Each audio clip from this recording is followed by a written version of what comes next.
You ever feel like you're wandering through life with a foggy brain and no map? Like you should be doing something meaningful, but somehow you keep checking your phone, staring at tabs you're not reading, or bouncing between thoughts that never land? Yeah, that's not you being lost. That's just you being distracted. And distractions today? They're sneaky. It's not just loud notifications or endless scrolling anymore. Sometimes it's overthinking, comparing yourself, or chasing 5 goals at once because everyone online is yelling, you should be doing more. But here's the truth. No one says out loud, you're not behind. You're just not present. The reason you feel so off isn't because your life is off track. It's because your attention is scattered, not grounded. You could be right where you need to be and still feel like you're spiraling just because your mind is being pulled in 20 directions. Think of it like this. You're on a perfectly good path, but you're walking it while constantly looking sideways at other people, old regrets, future fears. Of course, you're going to feel like something's wrong, but that feeling, it's not a failure, it's a signal. It's your mind telling you it's tired of being everywhere except here. So this video, it's not about fixing everything overnight. It's about quieting the noise long enough for you to finally hear yourself again. See, the tricky part is distraction doesn't always feel like chaos. It often shows up dressed as productivity. You might be busy all day, emails, errands, responding to people, checking off lists, and still feel like you did nothing that actually moved you forward. That's not laziness, that's disconnection. You're not out of time, you're just out of presence. And the truth is, a distracted life doesn't feel heavy because of the things you don't do. It feels heavy because of how much mental weight you carry about what you're supposed to be doing. You've probably caught yourself doing this. You sit down to finally rest, and suddenly your brain decides now is the perfect time to question your entire life. You open your phone for just a second, and 20 minutes later you're deep into someone else's drama, goals, lifestyle, or pain. And somehow, you feel more anxious, but less connected to yourself. You think you need clarity, but what you really need is silence. The kind of silence that lets your own voice get louder than everything else. But when was the last time you actually gave your mind that space? We've normalized being mentally overstimulated, like if you're not always consuming something, learning something, reacting to something, you're falling behind. But that mindset doesn't create growth, it creates burnout. And what's worse, it hides behind a mask of self-development. Like you're working on yourself when really, you're just overloading your nervous system in the name of healing. This is why so many people feel like they're trying so hard and still getting nowhere. Because they're focused, yes, but on everything except the one thing that actually matters, coming back to center. You don't need another course, another book, or another routine right now. You need a moment, a pause, a reset. You need to pull your attention out of all the things it's been chasing and ask yourself a quiet question. What am I actually avoiding by staying distracted? Because distraction doesn't just steal your time, it steals your clarity. And without clarity, you'll convince yourself that you're lost. When in reality, your path has been right here the whole time. You just weren't looking. Let's talk about what distraction actually costs you. Because it's not just time, it's alignment. It's that inner clarity you used to feel when you weren't second-guessing yourself so much. That quiet, calm sense of knowing where you're going, even if no one else sees it yet. When you're constantly distracted, you lose touch with that voice.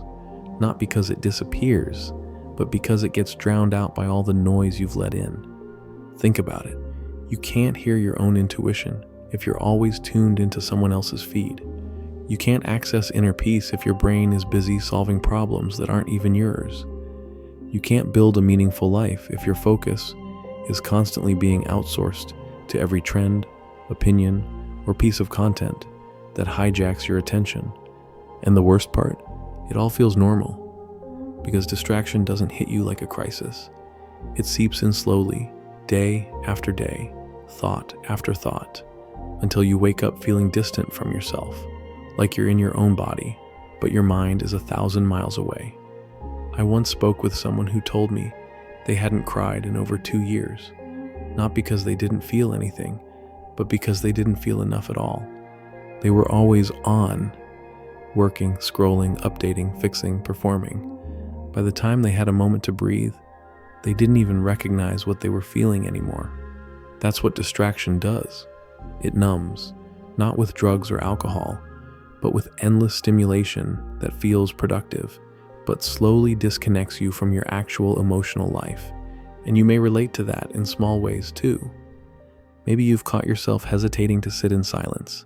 Maybe you turn the TV on for background noise, just so you're not left alone with your own thoughts. Maybe you keep your schedule so full that you never have time to check in with how you're really doing. But here's the thing, the peace you're searching for isn't hidden in the next thing. It's buried under all the things you've piled on top of yourself. Your healing doesn't require more. It requires less.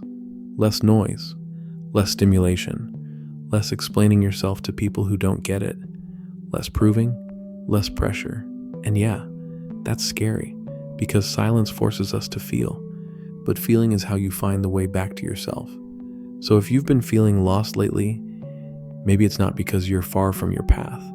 Maybe it's just time to put your focus back where it belongs, on you. The tricky thing is, distraction isn't always obvious. It's not always your phone. It's not always YouTube. Sometimes distraction looks like perfectionism, like over-planning your next step, but never actually taking it, like needing everything to feel right before you commit, but somehow nothing ever does.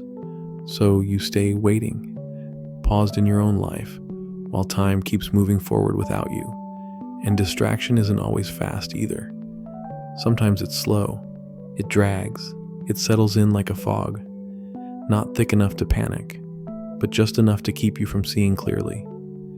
You convince yourself you're thinking things through, being cautious, doing the inner work. But deep down, you're circling, not moving forward, just looping. And it's exhausting, isn't it? Because every day you don't move, something in you grows heavier. Not because you're doing anything wrong, but because your soul wasn't designed to stand still this long. You're not meant to stay stuck in planning mode, or healing mode, or figuring it all out mode forever. There's a time for reflection, yes, but there's also a time to return, back to yourself, back to clarity, back to presence. Let me tell you about a guy I once knew. Let's call him Levi. Levi was one of those people who always had ideas, big visions, a plan for everything. But every time you'd ask what he was working on, his answer would be a list of what he was still figuring out. And that went on for years. He wasn't lazy, he wasn't unmotivated, he was just never present. He was always living in tomorrow, always preparing for when things calm down, or once I'm fully ready, or after I'm done fixing myself. But that day never came.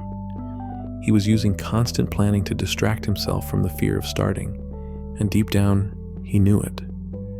That's why he was always tired, not physically, but emotionally, because he was living in anticipation mode, always holding his breath. And I wonder how many people watching this are doing the same thing. So here's a question to ask yourself, and be brutally honest. Are you really confused? Or are you just afraid to choose? Are you really stuck? Or are you just too distracted to commit? Because there's a huge difference between being lost and being disconnected. And most of the time, it's not your path that's broken. It's just that your attention has been spread so thin, you can't see the ground under your feet anymore. But it's still there. It's always been there. You just have to look down, breathe in, and remember what it feels like to trust your own steps again. You ever notice how tired your mind feels, even after doing nothing all day? Like you didn't run a marathon, but somehow your brain feels like it just got back from a war zone. That's not burnout from activity. That's burnout from mental fragmentation, from constantly switching lanes, switching thoughts, switching emotional gears without even realizing it. You're trying to grow, trying to stay grounded, trying to be aware.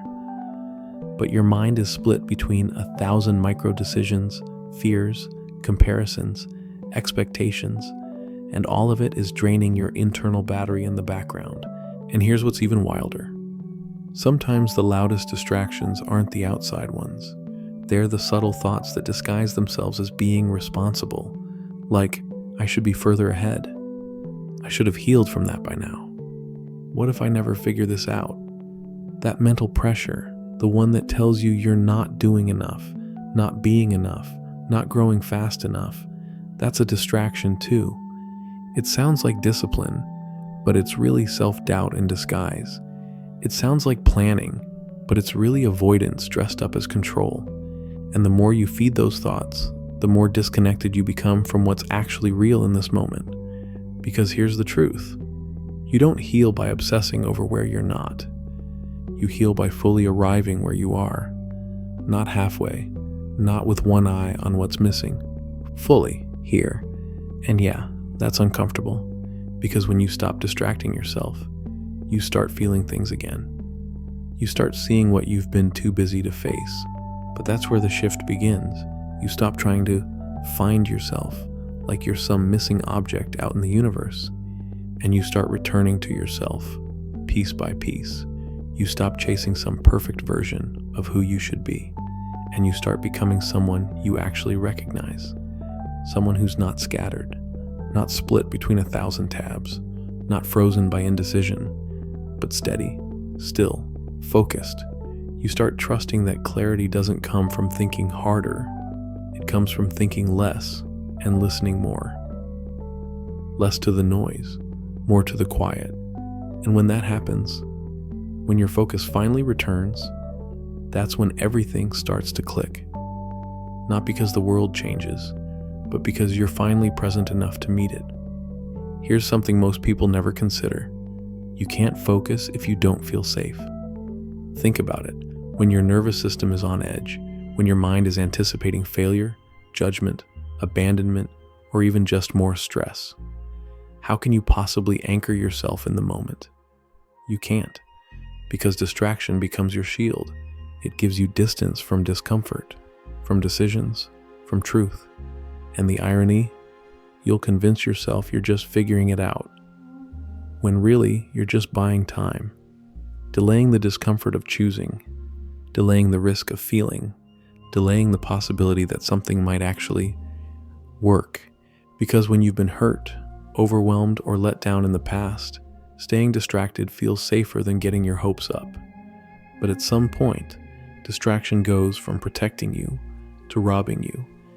It robs you of depth, of presence, of that rare peace that comes from finally feeling aligned with what you're doing.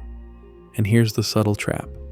You think you're being cautious, but caution without action becomes paralysis. And over time, that paralysis turns into guilt, and that guilt becomes part of your identity. You start telling yourself things like, I'm just not motivated lately. I'm probably not meant for this. Maybe I'm just not the type of person who can figure this out. But none of that's true. What's true is this. Your clarity is buried underneath all the things you've been doing to avoid feeling stuck. And look, I get it. The silence is uncomfortable. It forces you to look at what's actually been going on inside. Not the version you tell others, not the version you package online. The real one, the one that's tired of pretending you're okay when you're not. The one that's begging you to slow down and stop filling every gap in your day with something just to avoid yourself. Because here's the truth. Stillness is not your enemy. It's the doorway back.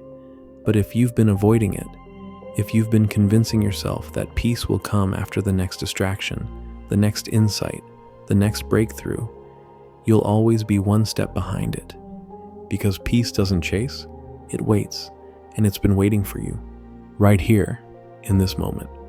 So the next time you feel the urge to reach for your phone, to fill the space, to fix something that isn't broken, pause, not forever, just for a breath, just long enough to hear yourself again. So, maybe you're not lost, maybe you never were. Maybe you just forgot how quiet things can get when you stop running from yourself. Maybe you just stopped paying attention to your own voice, not because you're broken, not because you're weak, but because the world convinced you that noise equals meaning, that doing more, consuming more, thinking more was the only way to move forward. But deep down, you know better. You know that clarity doesn't come when you fight harder. It comes when you finally stop fighting at all. It shows up in the spaces you usually skip. It speaks in a tone softer than the one you're used to, and it asks you for one thing you've been avoiding: stillness. Because in stillness, things become obvious. Not always easy, but obvious. You realize you've been chasing peace by outrunning discomfort. You've been calling yourself lost, when really, you've just been everywhere but here. So here's the invitation. Come back, not to your schedule, not to your plans, to you. The version of you that doesn't need to earn their way back to presence, the one that's already whole, underneath the distractions, the loops, the noise. Just sit with that version of you for a second. Let the moment stretch and see what returns to you when you stop chasing clarity and start creating space for it. And if this video met you exactly where you are, type "back" in the comments. Just that one word. Because sometimes the smallest return is the biggest shift. Take care of your mind, but don't forget to listen to your attention, because where it goes, your life follows. And if this helped, drop a like, subscribe if you haven't, and I'll see you again soon. For now, slow down. You're not lost. You're just remembering.